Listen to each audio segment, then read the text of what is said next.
Eh bien, bonjour à tous.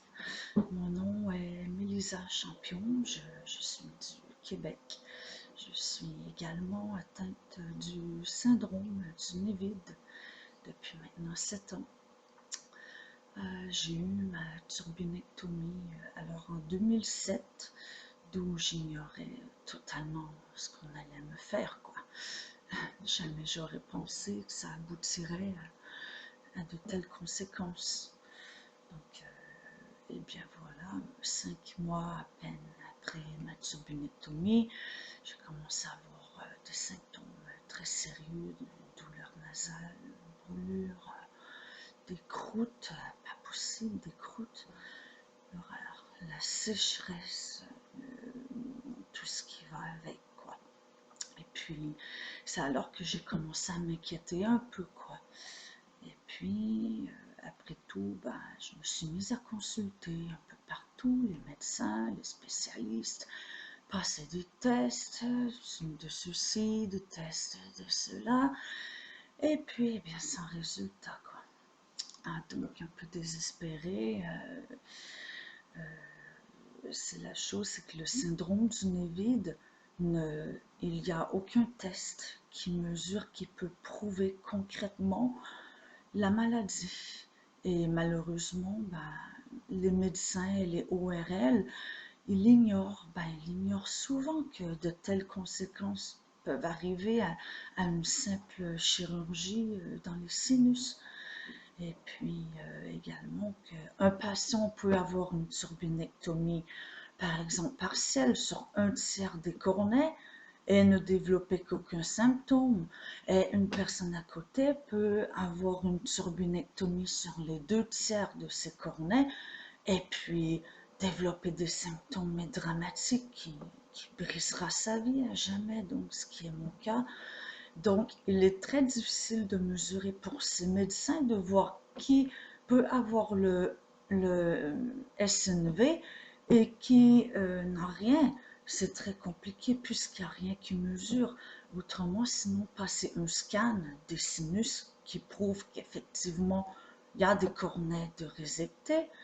Et puis, ce qu'on dit, le nasopharyngoscopie, vous savez, le long tube là qu'on passe dans le nez jusqu'au larynx et tout. Eh bien là, ils vont voir.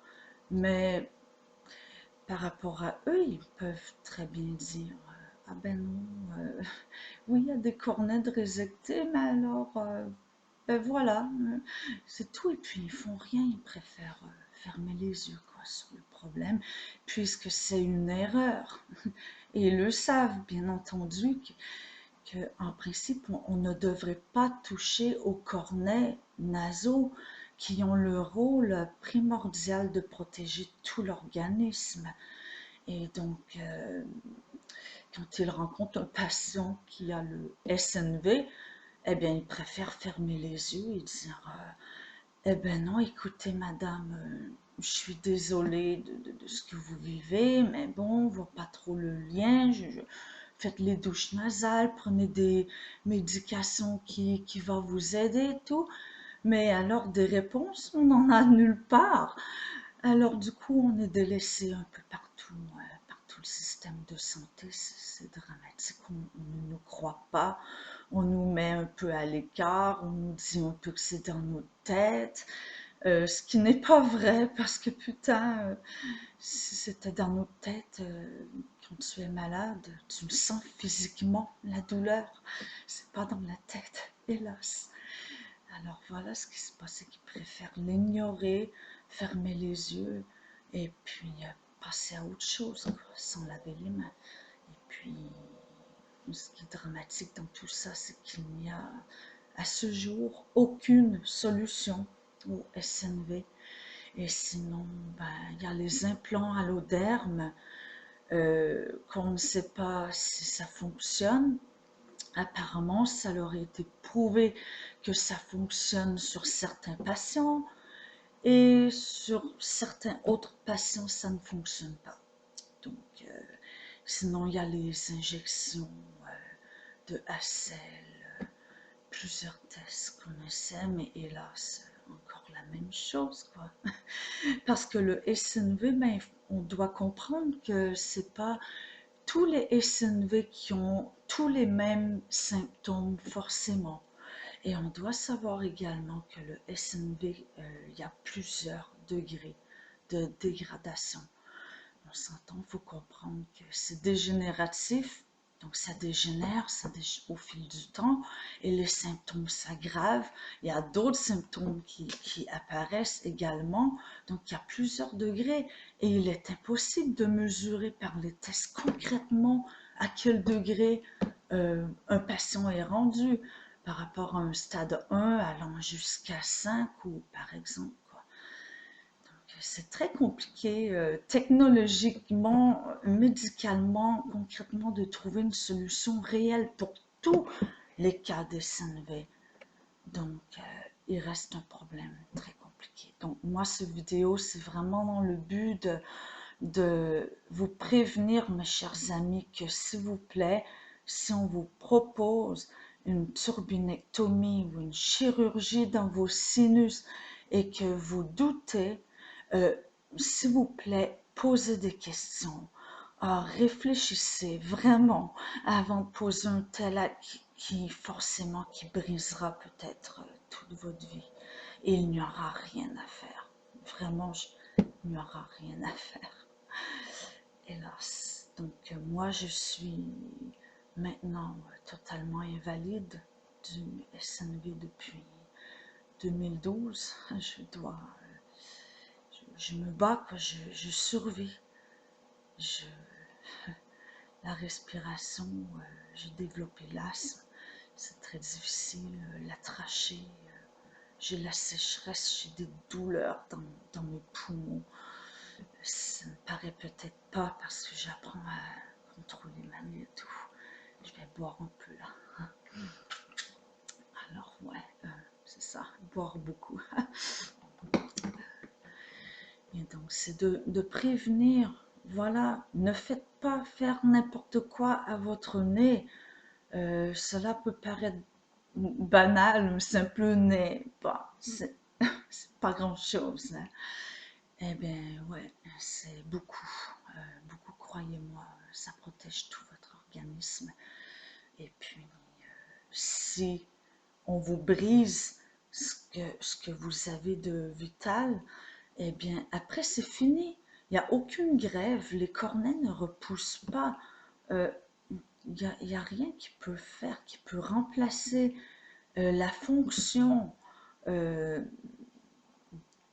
ça peut faire dans l'organisme, quoi. Donc vraiment pour moi je fais cette vidéo par empathie parce que le SNV il n'est pas dévoilé, on n'en parle pas, les médecins préfèrent fermer les yeux au problème, ils préfèrent s'en laver les mains parce qu'ils savent très bien que c'est une grave erreur, mais ils continuent à le faire et ils le font, c'est dégueulasse à dire, ils le font tout simplement pour l'argent, quoi.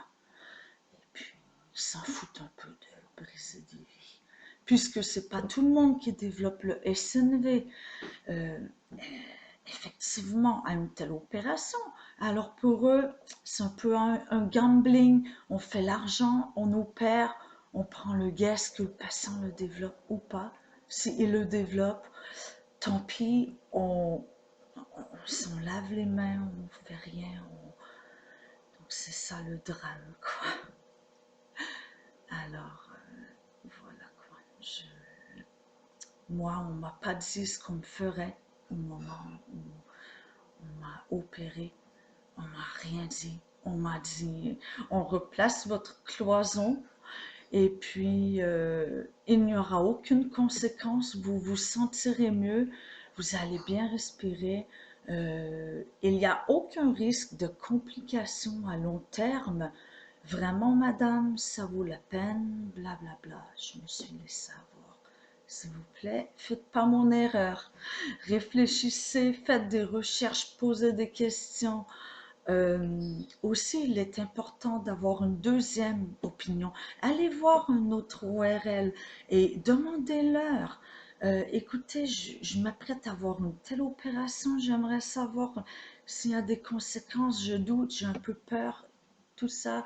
j'ai vu que telle et telle conséquence pourrait être possible. Est-ce vrai? Je demande une deuxième opinion.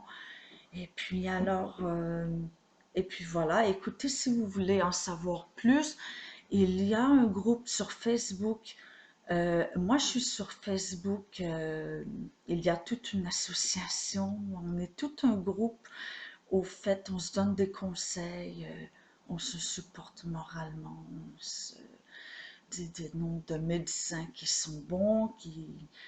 Et tout ça, ça vaut la peine. Alors, mon Facebook, c'est Mel, comme les trois premières lettres de mon nom, Mélisa, MELENS 6, comme le chiffre 6, arrobas, hotmail.com. Donc, je suis là, j'accepte tout le monde, quoi, qui veulent des renseignements sur le SNV.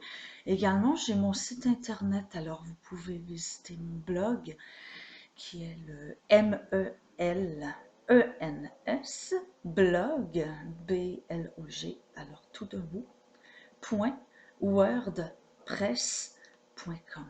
Alors voilà, je serai ravie de répondre à vos questions.